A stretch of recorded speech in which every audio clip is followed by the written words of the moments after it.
بسم الله الرحمن الرحيم. وهو اسم للنظم والمعنى جميعا في قول عامة العلماء، وهو الصحيح من مذهب أبي حنيفة رحمه الله، إلا أنه لم يجعل النظم ركنا لازما في حق جواز الصلاة خاصة. ونی صرف دو بحث مونږ ویلي دي، یو څلور اصول دی، کتاب سنت اجماع و قیاس، او کتاب نه ټول کتاب نه دی مراد، نن به ان شاء الله ویو مخکې چې ډېر لري ناسه، او سنت نم درې زره حدیث مراد دی، او اجماع نه د نبی اسلام د امت د مجتهدین اجماع مراد ده، او قیاس نه قیاس شرعي مراد دی، او وجه حصر تاسو ټول له درځي دې مینس کې وجه حصر څه ده. دویم بس د کتاب الله تعریف او داغي د قیودات او فواید مزید نه دریم بس ده، او دا دریم بس اصل کې تمهید دی راتلونکو تقسیمات ہوتا، رست شل اقسام جوړي څلور تقسیمات کوي، دا اوس چې کوم باس کوي دا غو د بار تمهید دی. هغه داسې چې دا وایي قرآن چې د نوم د نظم او د معنی، کتاب الله نوم د نظم او د معنی دواړو دی. کتاب الله نوم د نظم نه مراد عبارات دي، د عباراتو نوم د کوم چې قرآن کې دي، مثال به طور من ذالک الکتاب لا ریب فیه دې لپاره نوم دی، او ورسره د عباراتو چې کوم مدلولات دي معنی ورته خلق وایي هغه هم نوم دی. ذالک څه معنی ده، ذالک لا ریب فیه څه معنی ده، د دواړو نوم دی. اصل کې دا یو اختلافي مسله ده چې کتاب الله نوم د نظم او د معنی دواړو دی کنه صرف د یو دی. بعضی خلک وایي کتاب الله نوم صرف او صرف د نظم دی، او بعضی وایي صرف د معنی دی، او بعضی وایي د معنی او د نظم، او جمهور دا وایي، جمهور چارای چې راجح ده چې دا د نظم او د معنی دواړو دی. کوم خلک وایي چې صرف د نظم نوم دی، هغه لپاره دوه دلایل دي. اول نمبر دی قرآن کتاب الله په تعریف کې المنزل علی الرسول صفت راغلو، بیا بس المکتوب فی المصاحف راغلو، او بیا المنقول عنه نقلا متواترا. دا درې صفات دا د نظم صفات دي، دا د معنی نه دي. منزل پر رسول معنی نظم دی، او بیا المکتوب فی المصاحف هم نظم دی. مصاحب کې چې لیکل شوی برای راست هغه نظم وي. نقوش مون پرون ویلو په نظم باندې برای راست دلالت کوي. او المنقول عنه نقلا متواترا، نقلم چې کوم دی اصلا نظم وي، انور کشتره ښه. دا درې وړه صفات چې دا د نظم دی، لہذا قرآن مجید نوم د چا شو؟ نظم. دویم دا قرآن کې الله فرمایي ان انزلناه قرآنا عربیا، موږ نازل کړی دی قرآن عربی ژبه کې. نو عربی ژبه کې نظم وي که معنوي؟ نظم وي ښه. عربیت غیر عربیت د نظم خبرې دي، معنی نه. دې نه پته ولګېدله چې قرآن نوم د نظم دی، ورسېدلې. دویم مذهب والا دا چې صرف د معنی نوم دی، هغو لپاره هم دوه دلیلونه دي. اول امام صاحب فتوا دلته موږ ذکر کوو انشاءالله نن، هغه دلیل ګرځي ځان دپاره. امام صاحب فتوا دا ده چې یو سړی په عربیت باندې ښه قادر وي، عربي ویلی شي، بیا هم ورله جایز ده چې مونځ په عربۍ ژبې نه سوا په بله ژبه فارسۍ کې مونځ وکړي. یو سړی په عربۍ ماهره دی، قادره دی په ویلو باندې، بیا هم ورله جایز ده چې په مونځ کې کوم قرت دی هغه په فارسۍ کې وکړي. نو ګورئ که چېرې نظم قرآن مجید نوم د نظم وی، معنی نه وی، یا د نظم او د معنی دواړو وی، نو فارسی کې به قرت ویل جایز نه وي، ځکه فارسی کې خو صرف او صرف معنوي نظم خو نه، نظم خو بدل شو، خو د عربی الفاظو لفظ بدل شو که نه شو. نو دا صرف فارسی کې صرف او صرف معنا ادا کیږي، نو که صرف د نظم نوم وی جایز باندې وي، او که نظم د معنی دواړو وی هم سره وي، ځکه بغیر د نظم هم وي پته لګي صرف او صرف د معنی نوم دی. ورسېدلې دې خبرې وضاحت کې ورستو. دویم دلیل الله پاک فرمایي وانه لفی زبر الاولین، مضامین د قرآن دا په مخکینو صحیفو کې موجودو، او مخکنی صحیفه د عربی ژبه کې نه وي هلته بل ژبه وه هلته معنا او مفهوم پروت و کنه الفاظ پروت و مفهوم د الله وایي دا قرآن مجید دی زبور اولینو کې دی نو څوک چې صرف د نظم نوم دی راغوم دوه دلایل او څوک وایي چې صرف د معنی نوم دی هغې لپاره هم دوه دلایل جمهور رای دا د مولوي صاحب چې د نظم او د معنی دواړو نوم دی ورسېدلې خبره معنی دلایل د دې څه دي نو اول مذهب والا دوه دلایل دې لپاره بیان کړل چې د نظم نوم دی هغه په نظمیت دلایل شو او دویم مذهب دې دوه دلایل بیان کړل په دې خبره چې د معنی نوم دی هغه د معنی لپاره هم دلایل شو لہذا د دریم مذهب خو مفت کې ثابت شو نظمیت هم ثابت شو دا اول رای د وجنه معنیت هم شو خبره ختمه پاتې شو دا خبره چې دویم مذهب والا دا ویلو چې صرف د اول مذهب والا صرف د نظم نوم دی دا صفات د نظم دي معنی نه دی مونږ وی دا صفات څنګه د نظم دي دغه شان د معنی هم دي خو په واسطه د نظم سره پرونه ویلو کنه هغه اصل کې نقوش دي نقوش په نظم باندې په لفظ باندې برای راست دلالت کوي په معنا باندې په واسطه د نظم سره کوي به دا ویلو انه ان انزلنا قرانا عربيا دا دلیل ویلو دینه معلومیږي چې د معنی نوم نه دی مونږ دې صرف دا معلومیږي چې نظم تعلق د عربیت سره دی صرف دا ته معلومیږي دا خبره بګشتره چې قران نوم د معنی نه دی او مفهوم مخالف ان شاء الله وجوه فاسده کې به مونږ وایو دا غیر معتبر دی ورسېدلې به جوابونه مو شو به دویم مذهب والا ویلو چې صرف د معنی نوم دی د نظم نه دی او هغه د پرول دلیل د امام سے فتوا وا دا څه وا او دویم وینه ولا فی زبر الاولین وا موږ دا اول دلیل نه جواب رستو کو د دویم غوي وای دویم مذهب والا ویلی وینه ولا فی زبر الاولین نه معلومیږي چې دا صرف او صرف د معنی نوم دی موږ نه دامه د آیات نه دا معلومیږي چې مضامین د قران دا په زبر الاولین کې دا هته نه معلومیږي چې قران نوم صرف او صرف د معنی دی صحیح د مضامین یلته کنه بس خبره ختمه اول دلیل دی دا چې امام صاحب کوم فتوا ور کړی تاسو امام صاحب فتوا به وره او به دغه جواب کو حقیقت بیانو امام صاحب فتوا دا چې وسړی په عربی باندې قادر ای په عربیت بهم دل جایز ده چې قرات په مونږ کې په فارسی کې وای دینه ظاهری دا معلومیږي ظاهری چې قران صرف او صرف د معنی نوم دی ځکه په فارسی کې خو لفظ نه موجود به صرف او صرف مفهوم او معنی موجود دی حالان کې په مونږ کې قران ویل دا فرض دی اسغرا شولکه مونږ کې قران ویل فرض دی او امام صاحب فارسی کې موای فارسی کې صرف معنی ادا کیږي او یعنی معنی ته دا ویل چې فرضیت په پوره کیږي معنی دا څه چې هغه معنی څه پوره کیږي او قرات کول قران ویل دا فرض صرف په معنی پوره کیږي نو پته لګي صرف معنی قران دی پاینه شې دلیل معنی نو ظاهر څه معلومیږي چې صرف او صرف د معنی نوم قران دی دې جواب دادې ملي سي اوله خبره خدا ووري چې امام صاحب مطلقاً امام صاحب د زمنګ داوا دا چې د امام صاحب د فتوی دا مقصد نه دی چې قران نوم صرف او صرف د معنی دا مقصد نه دی بلکې امام صاحب په قران کې معنی او نظم دواړو تارکان وي نظم هم رکن دی معنی هم رکن دی خودم راځي چې د نظم په باره کې وي دا رکن غیر لازم دی کله کله یو رکنیت ساقطیږي قران نوم د نظم هم دی معنی هم دی لازم داوا ده امام سے ابراهيم وي موږ داوا ده چې امام سے ابراهيم دادا چې د نظم هم نوم دی معنی هم نوم دی خودم راځي چې نظم چې کوم دی رکن غیر لازم دی منه کله ساقطیږي لکه اوس ایمان نوم د تصدیق د اقرار باللسان هم دی د تصدیق قلبی نوم دی ایمان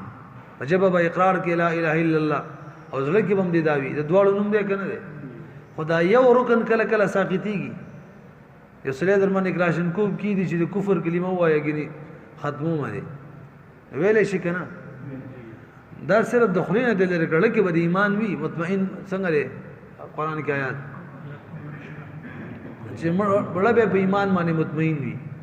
وګوره لکه ایمان وي او د خلینو صرف در شي اقرار باللسان ختم شو ختم دي شي سقوط قبلی بس ټول دنیا اتفاق د مسلمانانو چې ایمان کې دوه ارکان دي، اقرار باللسان هم دي او تصدیق قلبی هم دي، او د زور په وخت کې یو ختمیږي ساقطیږي سره د دې چې رکن دي ساقطیږي. امدق شان قرآن مجید نوم د نظم دی او کله کله څه کی ساقطیږي رکن لازم نه دی. اولی دا نظم ساقطیږي د دې وجه سره امام سے وای د نظم بنا چې دا په توسع معنی دا نظم کی فراخی دا منځ کې غیر منځ کې الله فقره ما تيسر من القرآن کم ځای چې وایا آسان ته شو کنه شو وګوره نظم کی فراخی شو غیر منځ کې دا غیر منځ کې وایي نبی علیہ السلام وی قرآن انزل القرآن ولا سبت احرف قرآن په وو جبو کې نازل شوی دی وو لهجو باندې. یعنی نبی علیہ السلام کم خلق چې قریش هغه ته اجازه دا ورکړو چې تاسو د قریش جبه نه علاوه په بل جبه کې بنو تمیم وغیرہ جبه کې ویل شي. حالانکه نظم بدل شو ورسره پته ولګی چې نظم کې سره توسع ده، که نظم هغه قریش والی غیر قریش والا نظمی هم جایز دی ویلي. لنډه دار چې منګ ویل نظم غیر رکن غیر لازم دی. ولی رکن غیر لازم دی بدی کې توسع ده، په منځ کې ده غیر منځ کې پکې توسع ده چې توسع پکې ده نو لازم رکن نشو. دې مسله پوه شو. اوس دا خبره دا سوال پاتې دی امام سے بولی دا اجازه ورکړي چې عربی کې مو وي د دین رکن غیر لازم ولی جوړي. هغه دوه وجه نور انور بیان کړي. یو وجه دا ده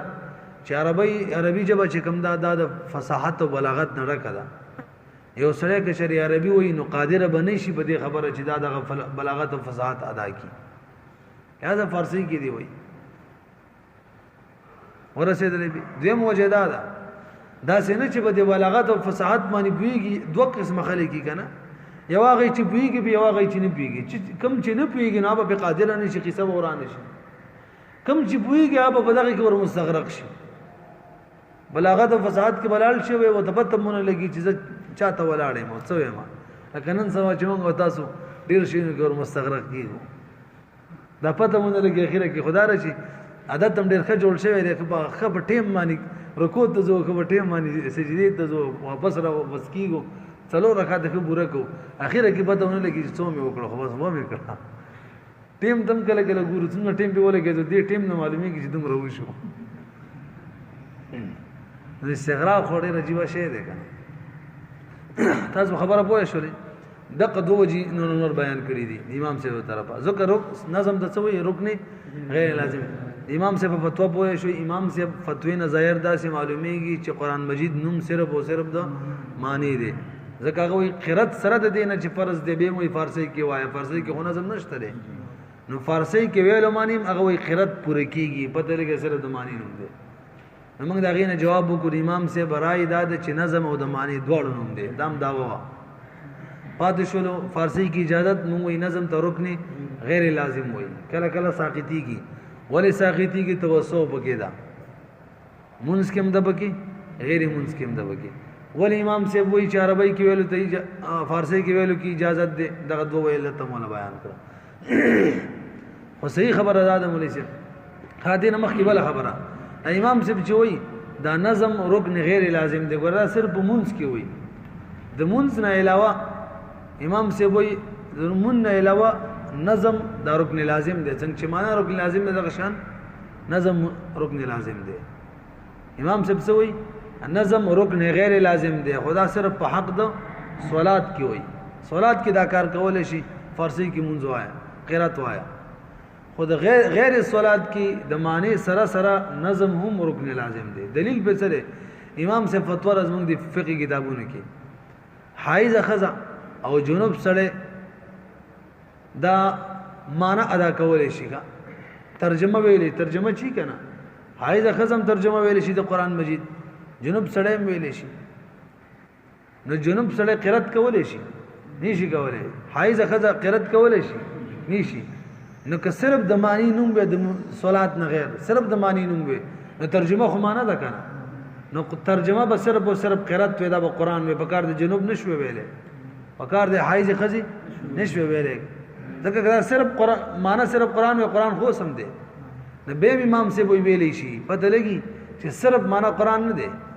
دلته ولی ویل شي ځکه نظم یو رکن به کې نشته دی رکن سره خو انتباه مرکون راځي کنه چا چې رکن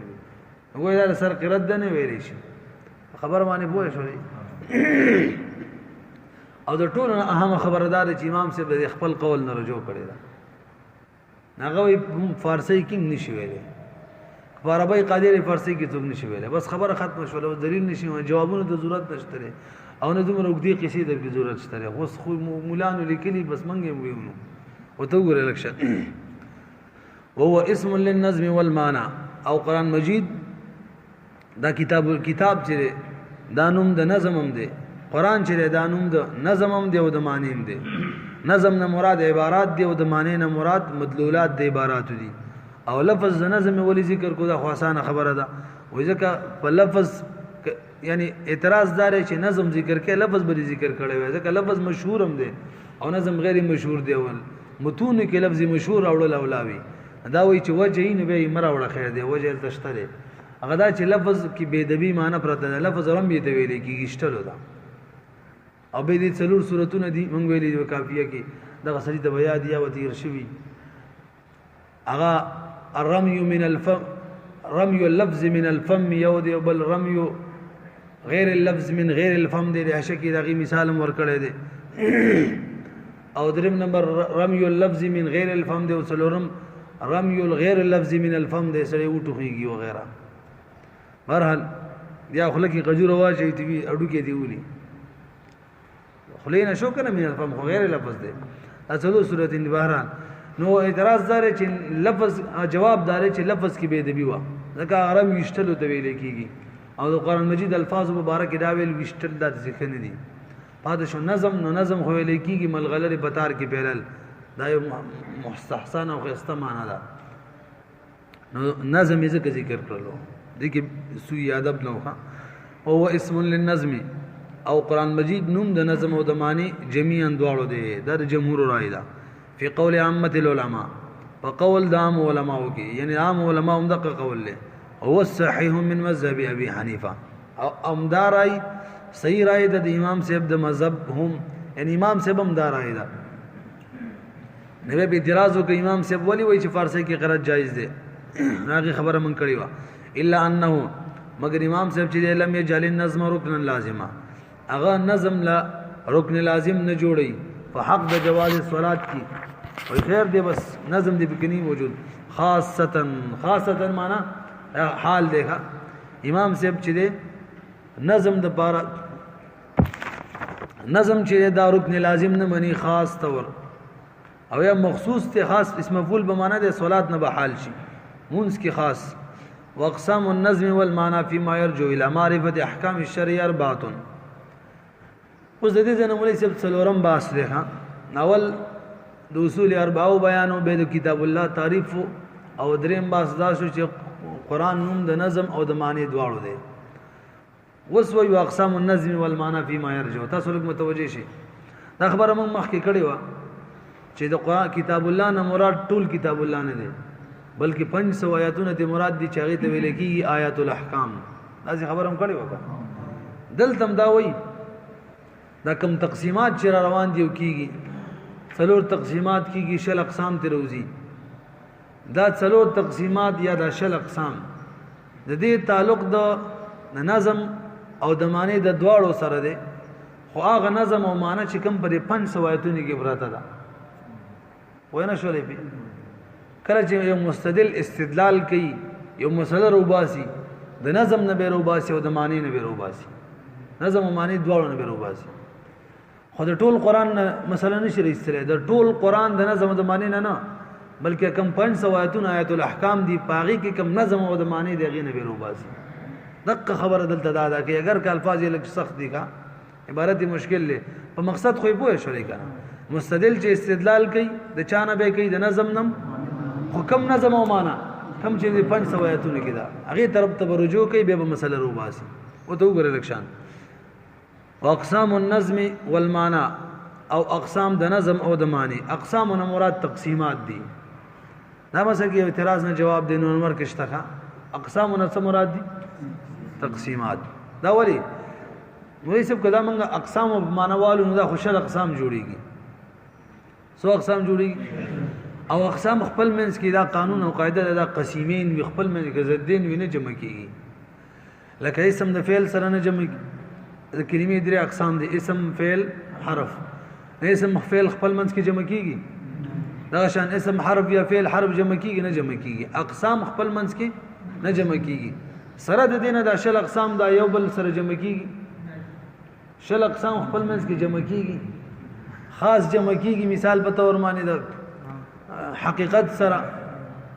خیرم دې کنم دې د ظاهر سره جمع کیږي دغه شان عام د نص ظاهر وغیرہ سره جمع کیږي دا څنګه اقسام شو دا خو بکار دي چې نه جمع کېدل نو موږ وایو اقسام په معنا د چا دي تقسیمات دي اقسام نه مراد تقسیمات دي او قانون دام د دام قاعده ده چې د یو مقسم اقسام خپل منځ کې نه جمع کیږي خو د مختلفو مقسم او اقسام خپل منځ کې جمع کیږي مختلف مقسمونه دغه اقسام جمع کیږي دا مختلف مقسمونه دي یو مقسم دلان دي څلور اقسام دي خاص عام مشترک مؤول دغه اقسام خپل منځ کې وسنه جمع کیږي خو د دویم مقسم دلان دي چې کوم څلور دي مثال په تور ظاهر نص مفسر محکم هغه بیل مقسم شوی کې به بل سره جمع کیږي نو کدا اقسام معنا خپل وو نو به اعتراض راځي چې ولی جمع کیږي دا او کومنګ د اقسامونو تقسیمات واخلو نو مقسمونه به بدل شي یو تقسیم هغه د بار یو مقسم وي بل تقسیم د غیر بار بل مقسم وي او د مختلفو مقسمونو اقسام خپل منځ کې جمع کیدي شي دې مسله پوه شئ به دا یو سوال دی چې اقسام ذکر کول نو تقسیمات مراد تقسیمات دغه تقسیمات به ذکر کړي دا څه به ویلي وي وتقسیمات النظم والمعنى اقسام ولي وي په دې خبره پیږي تقریبا دا خبره مولا یعقوب لیکلې ښه هغه جواب دار چې اقسام ځکه ذکر کوي چې عام طور د احکام بلکې عام طور نه هر وخت کې د احکام متعلق ډایرکټ د اقسام سره تقسیمات سره نه دي دې څه کار نشته چې تقسیم په کوم اعتبار سره دی خو ډایرکټ حکم راځي او د خاص سره تعلق د قسم سره ډایرکټ راځي عام سره تعلق وي نو تعلق د احکام د چا سره اقسام سره نه د تقسیمات سره نو اقسام ذکر کړل دي کې هم دغه خبره ته اشاره وکړه چې تعلق چا سره اقسام سره یو دې غر کا اقسام النظم اقسام د نظم او د معنا فيما يرجو الى معرفه احکام الشرع اربعه د دې عبارت حل کول د بار بهاشي تراکزو کوه دو معنی دي اول د فيما کې مای موصوله ده واقسام النظم تاسو مقصد خو شوی دی عبارت کنه او عبارت صرف لګو اقسام د نظم او د معنی فيما ما به معنا د چا ده موصوله ده الذي به معنا ده او مناسب یو قاعده ده قاعدینوم ده حذف الجار من احدهما والمجرور من الاخر تاسو لګ برو غوري کله کله داسې کیږي دوه شی نه یو نه جر حذف شي جار او د بلنا مجرور لك عرب وي قرأت من آخره سوي ومل استلد من آخره ما ندار ترخير من ول استلد دلته دو شيء دي دو جاري مجرور دي یو جاري مجرور کی حرف جر غرزوله بلکې مجرور غرزوله قرأت من آخره ما ندا قرأت من اوله الى آخره من اوله کی اولی مجرور حذف کړي دي او الى اخره کی الى حذف کړي نو څه قرأت من اخره دا څه کله کیږي ها دیونه جار حذف کیو د بلنا مجرور دلته دقلو بشوي دا څنګه واقسام د نظم او د معنی فيما باغ 500 آیاتونه کې په معنا د الذی دی يرجع المستدل دلته فاعل څوک دی چې مستدل رجوع کوي الیه مجرور حذف دی ښا اله کې ذو حذف دی مجرور الیه او معرفه کې حرف جر حذف دی بمعرفته دا څه بشي اقسام د نظم او د معنی فيما معنا في الذي او الذين مراد 500 آیاتونه دي اقسام د نظم او د معنی دا هغه 500 آیاتونه دي يرجع المستدل چې رجوع کې مستدل الیه دغه 500 آیاتونو طرف ته ضمیر ما تراجی دي بمعرفت احکام الشرعی مستدل او د کله رجوع کوي د پاره د پیجندلو د احکام د شرع کې شرع احکام پیجندلو د پاره ته رجوع کوي هغه څو دي اربعه اوله طریقه فيما کې ما مصدری شي دا څه بشي اقسام د نظم او د معنی في رجوع المستدل الى معرفه احکام الشرع پر رجوع د مستدل کی چې مستدل رجوع کوي معرفت د احکام د شرع ته اربعه نغتلور دي وای به شولې حاشیه کې ذکر شوی کا اصلور کم دی ماته لګ بروري اول نمبر تقسیم چې کم دی دا صيغتن او لغتن دی په اعتبار د وضع سره اول تقسیم په اعتبار د وضع سره دی دویم تقسیم په اعتبار د ظهور او خفا سره دی دریم تقسیم په اعتبار د استعمال سره دی څلورم تقسیم په اعتبار د استدلال سره دی ټول څو تقسیمات شو څلور اول په اعتبار د وضع سره د صيغتن او لغتن مرتوي دې لاندې څلور اقسام دي خاص عام مشترک مول او دویم په اعتبار د ظهور او خفا سره د غیر لاندې اتا اقسام دي څلور دي او به څلور متقابلات دي ظاهر نص مفسر محکم متقابلات خفي مشکل مجمل متشابه او به څلور په اعتبار د استعمال سره د حقیقت صریح مجاز حقیقت مجاز صریح کنایه او به څلور په اعتبار د استدلال سره د عبارت النص اشاره النص دلالت النص اقتضاء النص دې خبره پوه شوې ولې او دا څلور وړ چې کوم دي د سوي ول اقسام النظم والمعنى د دواړو دي کا د چا دي د نظم هم دي معنی هم دي د کې رد او شبهه خلکو بعض خلک وي دا څلور تقسیمات دي کې ولني درې تقسیمات د نظم دي او اخیری تقسیم دا معنی دي او بعض وي اولني درې تقسیمات سره د او په اخیری څلور تقسیم کې دوا اقسام یعنی عبارت النص او اشاره النص دا د نظم سره تعلق ساتي او به اخیری دوا نور لسم او شلم دلالت النص او اقتضاء النص دې تعلق دو معنی سره دي نو د بیرات وکنه ټولو د معنی سره دي نظم هم پکې داخل دی او د معنی پکې داخل دی په خبره پوه شولې وجه حصر به سوي څلور تقسیماتو تقسیم بخاری نوي یا با مستدل رجوع کوي په معرفت د احکامو کې معنی ته یا با نظم ته که معنی ته کوي نو تقسیم رابع دی او که نظم ته کوي خالی بنوي یا به اعتبار د ظهور او د خفا سره یا به اعتبار د استعمال سره یا به اعتبار د استعمال سره نوي کچره به اعتبار د استعمال سره نو به تقسیمی ثالث ده او که به اعتبار د استعمال سره نوي نو به بخاری نوي ظهور او خفا به کې معتبر یا به نوي ته معتبر ثانی تقسیم دی او کني معتبر نو به اول له خاصان د شک ذکر شوی دی په دې تقسیم کې موږ خبر او کړه تاسو سوچ وجه حصر کې تعلق به د نظم سره وي یا د معنی سره دلته خو به تخپل او غزين خلق خبره لاړي موږ وخت څه ویلو بعض خلک وایي څلورم تقسیم د معنی دی او تخپل وجه حصر کې معنی یاد سوال زين ترا لیکن جواب اداري مولوی صاحب موږ چې وایو یا به تعلق د نظم سره یا معنی سره وجه حصر کې نو مقصد دا دی شیا به تعلق د نظم سره یعنی دخل د نظم باب کې ډیر وي سره د دې چې معنی دخل بم کې وي آیا به د تعلق د معنی سره معنادار چې دخل د معنی بډیر وي سره د دې چې دخل بد چام وي اعتراض باندې کېږي بس ته